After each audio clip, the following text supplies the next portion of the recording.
सैयद मूसा, अगर आप हमें सुन पा रहे हैं तो इस हवाले से अपडेट कीजिएगा। जी बिस्मिल्लाह, thank you so much for having me. देखें, अभी इजरायली नेवी की तरफ से तो सिग्नल बिल्कुल क्लियर है, उन्होंने इंटरसेप्शन शुरू कर दी है फ्लोटिला की। जारी बात है कैजुअलिटीज और किस किस्म का अटैक हुआ उसके ऊपर अभी डिटेल्स आनी अभी वो पाइपलाइन के अंदर है, पर हमें दो चार चीज़ें पता है। पहली बात है कि ये जो एक्सटेंशन है इस इंटरसेप्शन की, जब इन्होंने नेवी को इंगेज करके फ्लोटिला की तरफ अटैक किया है, इसकी टाइमिंग क्रिटिकल इसलिए है क्योंकि हमने पिछले हफ्तों में भी देखा कि अटैक थोड़े से बढ़कर इंटेंसिटी के अंदर इंक्रीज होते आ रहे हैं। ड्रोन वगैरह को इस्तेमाल किया गया है टूनीशिया, ग्रीस के करीब भी, और अब जब ये फ्लोटिला जो है बिल्कुल उस ब्लॉकेड को तोड़ने की तरफ आ रहा है तो फिर इंटरसेप्शन शुरू हो रही है।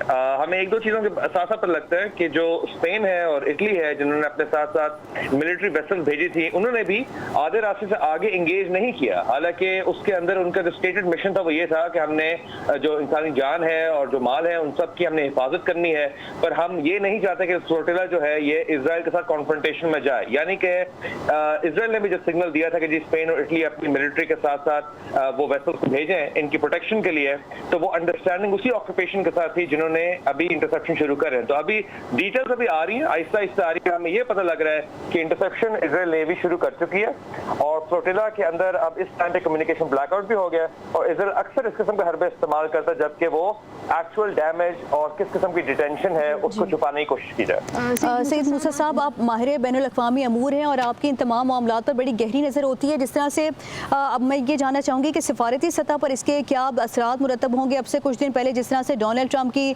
जानिब से कहा गया कि हम अमन चाहते हैं और इसराइल के वज़ीर आज़म से भी उनकी मुलाकात हुई, तो अब ये क्या मैसेज आएगा अब इस हमले के बाद? मैसेज बिल्कुल क्लियर जाएगा कि दर्जनों ममालिक जो कि इजराइल के जेनोसाइड के खिलाफ थे, इजराइल का सिग्नल ये है कि जी हम मजीद एस्केलेशन करेंगे।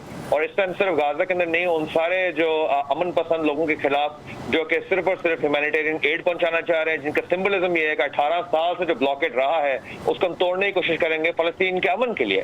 ट्रंप साहब ने आज पहले भी शो पे भी बात की थी कि ट्रंप साहब ये जिसको पीस प्लान के नाम के ऊपर फ्रैंकली थोड़ा सा बेचने की कोशिश कर रहे हैं, वो इजराइल की टर्म्स के ऊपर नेगोशिएट हुआ है। और हमास यहाँ से जब आप उनका अप्रूवल ले रहे हैं, साथ साथ आप इस किस्म के अटैक्स को ग्रीन लाइट भी कर रहे हैं, तो उससे फिर सिग्नल तो यही आता है कि America is silently fine with this happening. आप देखें फ्लोटिला की सिर्फ बात फ्लोटिला तक नहीं है, बात इसकी सिंबलिज्म की है।